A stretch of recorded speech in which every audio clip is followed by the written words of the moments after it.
안녕하세요. 한 주간 잘 지냈습니까?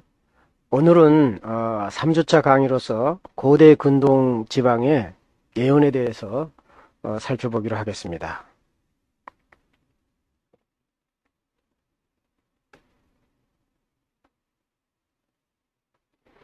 고대 근동 지방이라고 하는 것은 Ancient Near East라고 말한다고 그랬죠. 그래서 이 고대 근동 지방은 이스라엘의 주변 세계에서 대체적으로 고대 이집트 그리고 팔레스타인, 메소포타미아 지역을 말합니다.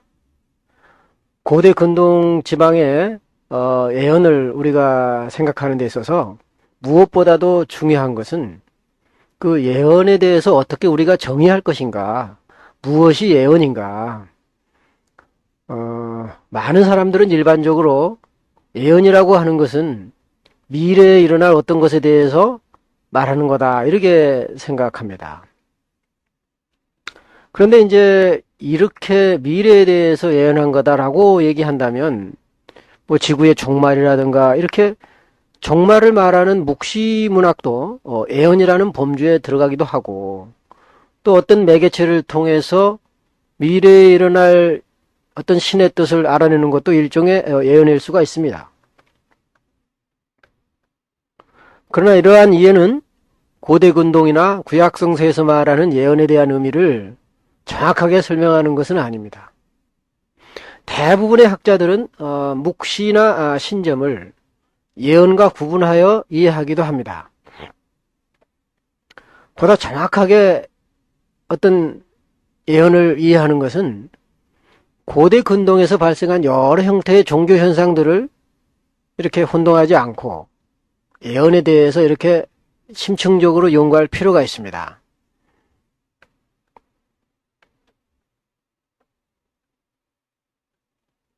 그래서 이제 예언의 정의를 한번 살펴보면, 그렇다면 우리가 앞으로 논의하게 될 예언이란 무엇을 말할까? 1914년 휠셔라는 사람은 사무엘상 10장하고 19장에 나타난 황홀경의 행위가 기원전 11세기경의 문헌인 이집트 사람 벤 아문의 보고서에 자세히 기록된 황홀경에 빠진 비블리안에서의 흥분 상태와 흡사하다, 이렇게 주장했습니다. 이 말은 뭔 말이냐면, 이제 사무엘서에 보면은 사울이 이제 예언자 다윗을 쫓아가다가 예언자 그룹을 만납니다. 예언자들이 사는 그 그룹을 이제 그 동네를 지나가게 되죠. 그럴 때 갑자기 이렇게 신들림 현상이 생기면서 이렇게 황홀경에 빠지는 이런 모습이 나옵니다. 그래서 이제 거기서 보면 사울도 예언자의 한 사람이었더냐, 이런 이제 속담이 생길 정도로 이런 사울이 신들린 행위에 대해서 묘사한 게 나오는데, 휠셔라고 하는 사람이 이제 주장하기를 그런 어떤 신들린 형태, 또 황홀경에 빠진 이 형태가 이집트 사람들, 즉 이집트 사람이 이제 어떤 보고서를 냈는데 이집트 사람의 보고서에 나타난 황홀경하고 유사하다, 이렇게 주장했습니다. 그런데 그 이집트 사람들이 이제 가나안하고 무역을 했죠, 당시에. 그래서 가나안에 비블로스라고 하는 도시가 있었습니다. 저 가나안 위쪽에. 그래서 이제 거기서 이제 무역하는 사람들이 왔다 갔다 하면서 그 사람들이 이제 예언 현상을 하면서 황홀경에 빠진 이런 거를 본 적이 있다, 이렇게 보고를 한 문서가 있어요. 그래서 그것과 상당히 유사하다, 이렇게 얘기를 했습니다. 그래서 이제 휠셔가 이스라엘의 가장 초기의 예언 현상은 가나안의 황홀경의 행위에서부터 유래했을 거다, 이렇게 얘기를 했습니다. 그런데 이제 가나안의 예언 활동에 대해서는 자세하게 언급된 바가 별로 없어요. 그런데 이제 이집트 사람들이 가나안에 왔다 갔다 하면서 관찰한 그 기록을 이제 근거로 이제 이렇게 주장을 했다는 거죠. 그래서 이스라엘의 예언은 이제 가나안에서 유래했을 거다 이렇게 생각을 했다는 거죠. 이러한 그 휠서의 주장 이후에 어떤 학자들은 예언과 황홀경의 관계성에 대한 연구를 많이 했습니다. 예언 현상과 왜 예언 현상이 황홀경하고 관련이 있나, 신들리는 거다 관련이 있나 이렇게 연구를 했죠. 그래서 예언의 초기 현상을 황홀경으로 이해해서 황홀경의 현상과 예언 현상을 이렇게 동일시하기도 했던 것입니다. 그러니까 예언을 하게 되면 그 신들리는 현상과 황홀경이 같이 따라온다. 이제 이렇게 생각을 했다는 거죠. 물론 황홀경이란 예언 현상의 한 단면이기는 하지만 최근에 거의 모든 학자들이 동의하는 바와 같이 예언과 황홀경이 항상 일치하는 것은 아닙니다. 그래서 이제 예언의 정의를 내릴 때 중요한 접근 방법은 이제 1960년대 이후에 활발하게 연구되었던 고대 근동 지방의 예언, 그리고 이스라엘의 예언과 이렇게 비교를 해보는 것입니다. 고대 근동 지방, 이집트라든가 바벨론, 메소포타미아 지역, 또 팔레스타인 지역과 이스라엘의 예언을 이제 비교해보는 거죠. 그래서 이제 특히 그 주전 18세기경에 메소포타미아의 한 중심부 정도 되죠. 거기에 그 마리라는 지역이 있는데 그 마리 지역에서 발견된 고대 문서들이 있습니다. 그래서 그 마리 문서에 예언에 대한 얘기가 있어요. 그래서 예언자들에 대한 얘기하고 또 그 예언자들이 무슨 예언을 했는가 이것이 이제 기록으로 남아있죠. 기원전 18세기경에 기록된 건데 이것이 이스라엘의 예언을 연구하는데도 상당한 통찰력을 제시를 했습니다. 그래서 이 연구를 통해서 이제 학자들이 알아낸 것은 구약 성서에 나타난 이스라엘의 예언이 이스라엘만 있었던 아주 독특한 것이 아니라 고대 근동 지방에서 이렇게 널리 퍼져 있었던 아주 보편적인 종교 현상 가운데 하나다 이렇게 생각을 하게 됐다는 거죠. 그래서 이제 이 마리에서 그 발견된 토판으로 되어 있죠. 예전에는 다 이제 큰 흙으로 만든 그 토판이 있었습니다. 그래서 그 토판에다가 이제 글씨를 써놨죠. 그래서 메소포타미아 지역에 있는 그 이제 설형 문자, 즉 세기 문자로 기록이 된 건데 이 마리의 자료를 인류학적인 방법으로 이제 분석한 학자가 계셨는데 이제 그분이 이제 제가 미국에서 유학할 때 지도하셨던 닥터 허프만, 허버트 B. 허프만이라는 분인데 그 허프만 박사는 그 예언은 이런 거다라고서 예언의 특징을 이렇게 정리했습니다. 그래서 이제 이런 그 허프만 박사의 정의를 많은 사람들이 이제 따라가고 있는데 여기서 이제 허프만 박사는 예언은 첫 번째 뭐라고 그랬습니까? 중보자, 하나님과 인간 사이의 중보자죠. 그 중보자인 예언자를 통해서 제3자에게 하나님의 뜻을 전하기 위한 신적인 세계로부터 교통이다. 그건 뭐냐면은 하나님과 인간이 곧바로 이렇게 이제 의사소통을 하기가 힘드니까 중간에 중재자를 둔다는 거죠. 그것이 이제 중보자이기도 하죠. 그래서 그 중재자를 통해서 제3자인 인간에게 전달한다는 거죠. 그래서 하나님은 그 자기의 종인 예언자한테 말하면 예언자는 이제 인간들에게 이제 전달한다는 거죠. 이게 이제 예언의 공통적인 현상이다. 이제 이런 것은 그 무당들이 이제 신들렸을 때 이제 그 공수, 즉 신의 메시지를 받죠. 그래서 그걸 전해주는 현상하고도 비슷합니다. 그다음에 두 번째 황홀경, 즉 신들리면 이제 그 엑스타시에 빠지죠. 그 황홀경에 빠져 거, 그리고 꿈이라든가 혹은 내적인 감동이라고 불려줄 수 있는 어떤 것을 통한 영감이 와야 된다는 거죠. 즉 예언이라고 하는 것은 어떤 그 내면에서부터 혹은 영적인 체험을 해야 한다는 것입니다. 머릿속으로만 생각한 것이 아니라는 거죠. 즉 초월적인 경험이 있다는 거죠. 그 다음에 세 번째, 즉각적인 메시지, 즉 그것을 해석하기 위한 어떤 기술적인 전문가를 요구하지 않는다는 겁니다. 이것이 이제 예언과 신점이 다른 점이에요. 신점이라고 하는 것은 점치는 것이라고 하는 것은 증거가 있죠. 예를 들어서 뭐 동전을 던진다든가, 뭐 아니면 제비를 뽑는다든가, 무슨 사다리를 탄다거나, 뭐 이런 것은 증거들이 보이죠. 그래서 누가 이겼다. 동전을 던져서 뭐 앞면이 나오면 좋고 뒷면이 나오면 나쁘다. 뭐 이런 증거들이 있어요. 그런데 예언이라고 하는 것은 신의 계시로 이루어지기 때문에 증거가 없다는 거죠. 그래서 사실은 이 문제가 그 예언과 신점을 구별하는 아주 중요한 이렇게 구별점이 되는데, 그래서 메소포타미아 지역에서는 오히려 예언을 더 알아주지 않았습니다. 왜냐하면 예언이라고 하는 것은 증거가 없기 때문에 잘못 오용 전달될 수도 있다는 거죠. 어떤 사람이 뭐 신의 계시를 받았다. 그래가지고 자기의 이익을 위해서 악한 행동을 할 수 있다는 거죠. 근데 오히려 의외로 보면 그 신점이라고 하는 것은 증거들이 있기 때문에 함부로 조작할 수 없다는 거죠. 그래서 예언자들이 항상 진실한 예언자들은 아니었습니다. 거짓 예언자들이 꼭 나왔죠. 왜냐하면 증거들이 없으니까. 내가 계시 받았다 그러면 그만이니까. 그래서 거기에 현혹된 사람들이 참 많았습니다. 그래서 고대 메소포타미아 지역에서는 이제 특히 바벨론에서는 예언보다는 신점을 더 중시하는 경향이 있었습니다. 그래서 신점에 나온 결과를 예언이 뒷받침해주는, 오히려 예언이 그 신점을 보증하는 이런 수단으로 사용되기도 했다는 거죠.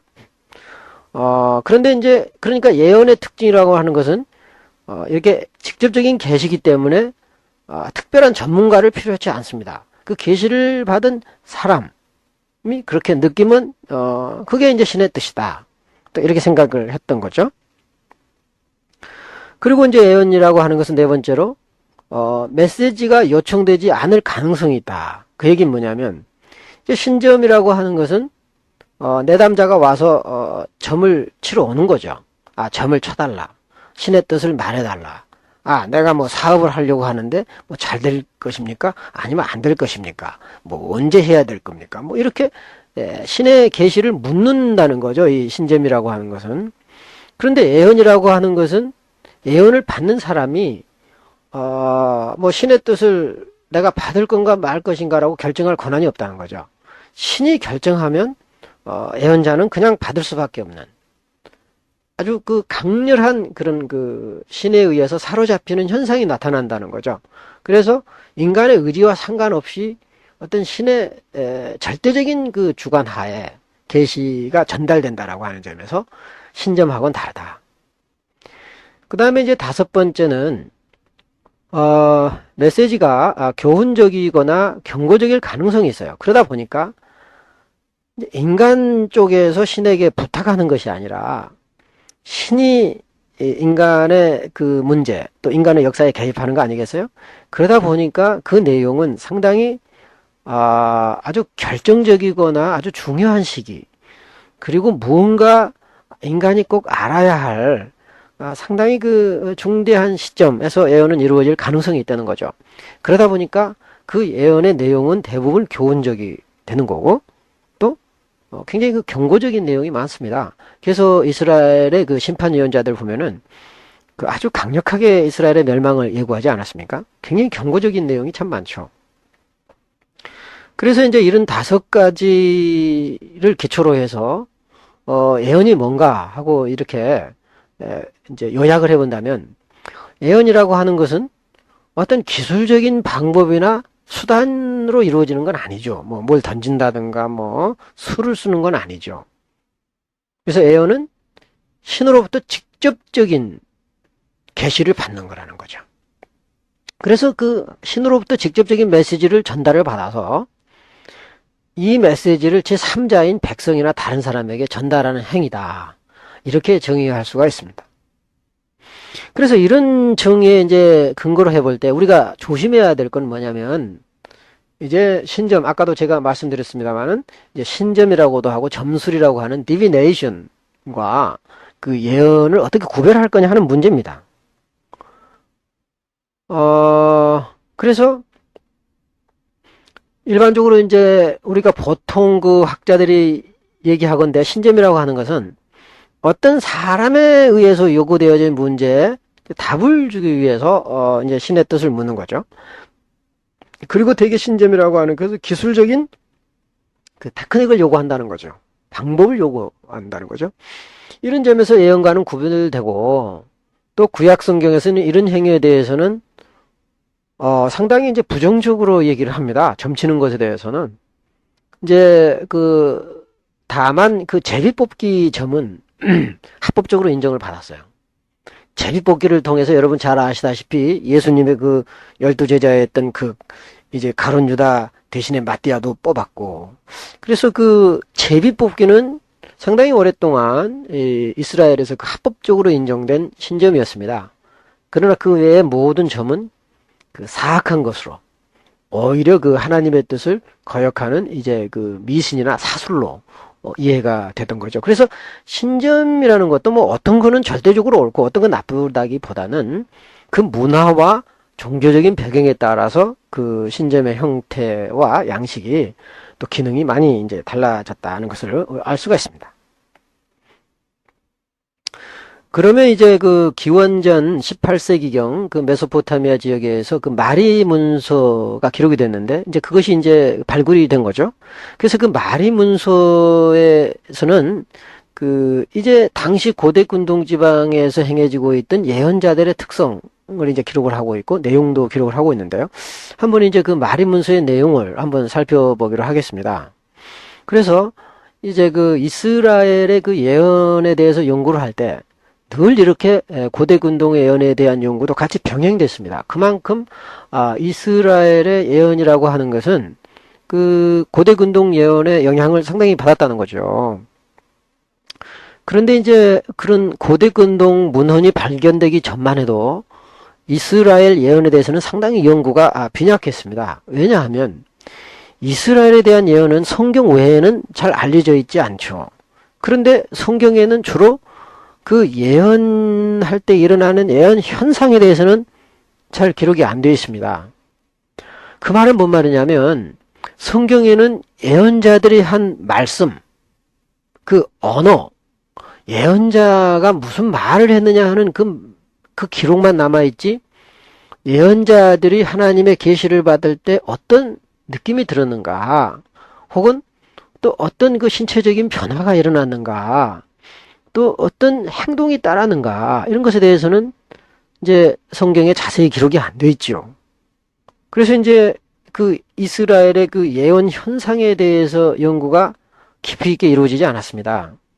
그런데 이렇게 마리 문서라든가 또 이집트 문헌이라든가 가나안 문헌들이 서서히 발견이 되면서 이제 이스라엘의 예언에 대한 연구도 점점 이제 활발해지기 시작했다는 거죠. 그래서 이제 아까 말씀드린 그 이집트 사람이 가나안에 이제 그 무역을 하러 왔다가 이제 이제 황홀경에 빠진 어떤 사람 이야기를 기록한 게 있거든요. 그래서 이제 그는 벤 아몬을 얘기하죠. 이집트 사람. 그 벤 아몬은 본래 이집트 사람이었지만 가나안에 비블로스라는 항구가 있어요. 비블로스에 가서 그 신에 의해서 황홀경에 빠져서 메시지를 전달받은 자다 이렇게 소개가 돼 있어요. 그런데 자세하게 소개되어 있지는 않습니다. 이집트 사람이 이제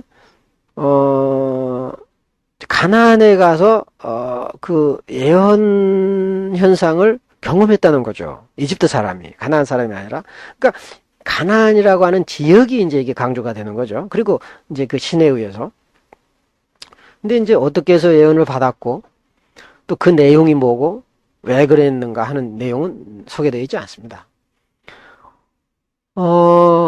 그래서 이제 이런 자료가 나타나긴 하지만 자세하게 나타날 수가 없다는 게 이제 한계긴 하죠.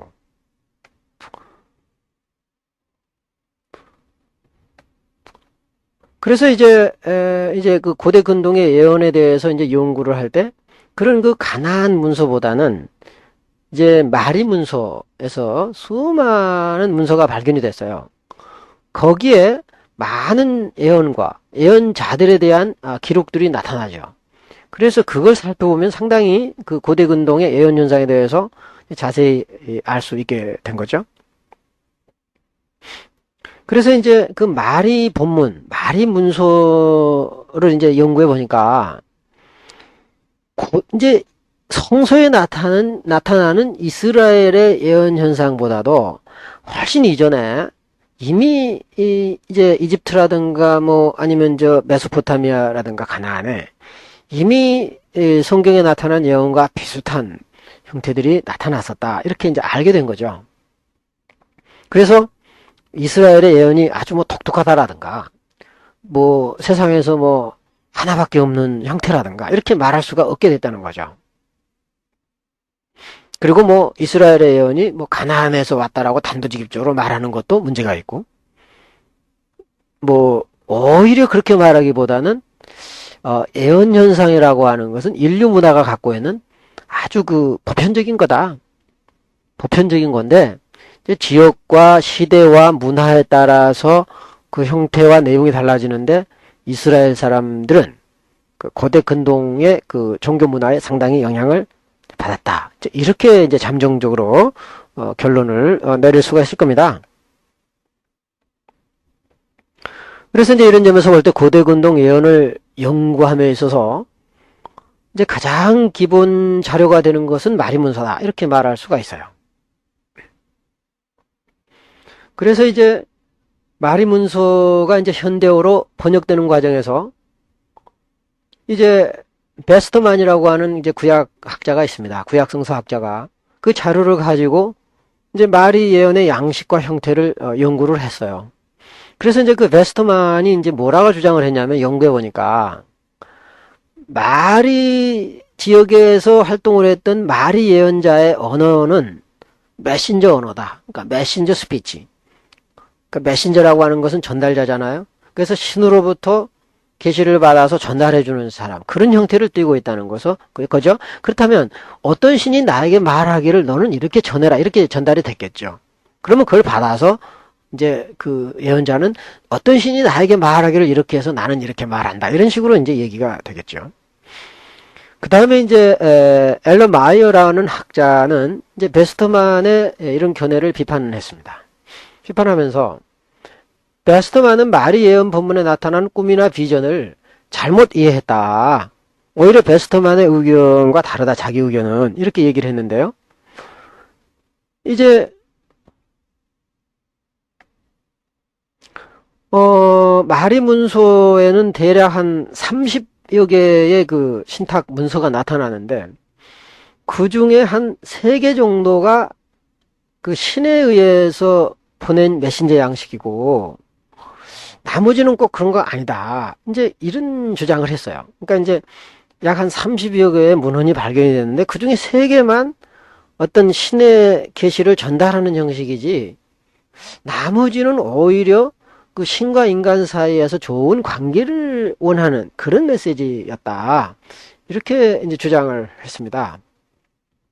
그래서 이제 그 예언이라고 하는 것이 반드시 전달 형태만 있는 것이 아니라 신과 인간 사이의 그 화해 그리고 좋은 관계를 전달하기 위한 것도 된다. 뭐 이런 주장을 한 거죠. 뭐 이런 다양한 연구는 이스라엘의 그 예언 현상에 대해서 상당히 좋은 통찰력을 이제 주게 되는 거죠.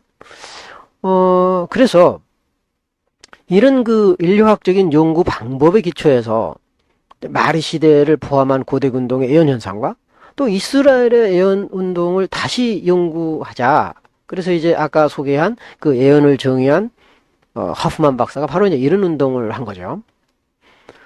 그는 그의 소논문에서 마리의 예언에 대한 훌륭한 개요를 제공을 했어요. 그래서 이제 자기가 쓴 이제 자그마한 그 논문에서 이제 인류학적인 연구에 기초해가지고 예언자를 어떻게 정의했느냐.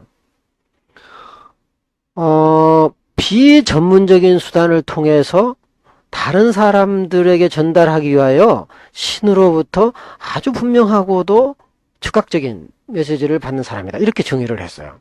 자, 예언자들은 우선 비전문가다. 그러니까 점쟁이라든가 점술가는 상당히 전문가죠. 주술가도 상당히 전문가죠. 그렇죠? 제사장도 상당히 전문가입니다. 그런데 예언자들은 느닷없이 신의 계시를 받기 때문에 대개는 비전문가라는 겁니다. 뭐 농사 짓다가 느닷없이 계시를 받는 수도 있고요. 그래서 비전문적인 수단을 활용한다는 거죠. 근데 그것을 꼭 다른 사람한테 대개는 전달한다는 거죠. 전달해야 되는 내용이라는 거죠. 근데 그 내용은 굉장히 분명해서 전달하지 않으면 안 된다는 사명감을 느끼게 한다는 거죠. 예를 들면 이스라엘의 이제 심판이 곧 다가왔단 말이죠. 그러면 이스라엘이 곧 멸망하는데 자기만 알고 있을 수는 없죠. 왕이 죽는다는데 자기만 알고 있을 수 없죠. 대개 그래서 국가나 민족이나 이렇게 사회하고 관련된다거나 위기 상황과 관련이 되는 경우가 많죠. 그래서 그 신호로부터 아주 분명하고 아주 또 즉각적인 메시지를 받는다는 거죠. 예언자는. 이제 이런 정의에 기초해서 하프만 박사는 마리 문서에 나타난 네 가지 형태의 그 예언자를 소개합니다. 그래서 마리 문서에서 나타난 그 예언자들이 있는데 크게 네 종류가 있다는 거죠. 첫 번째는 뭡니까? 아피일루 혹은 아피일투. 투가 붙으면 여성이에요, 여성. 그래서 되게 보면은 고대 근동 언어 이렇게 T가 주로 여성을 많이 의미합니다.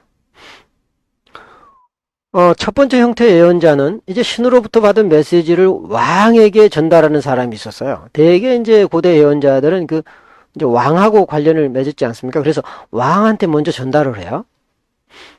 그래서 그 아필루 혹은 그 아필투라는 뜻은 뭐냐? 대답하는 사람이다. answer. 대답하는 사람. 이제 물으면 대답한다는 거죠.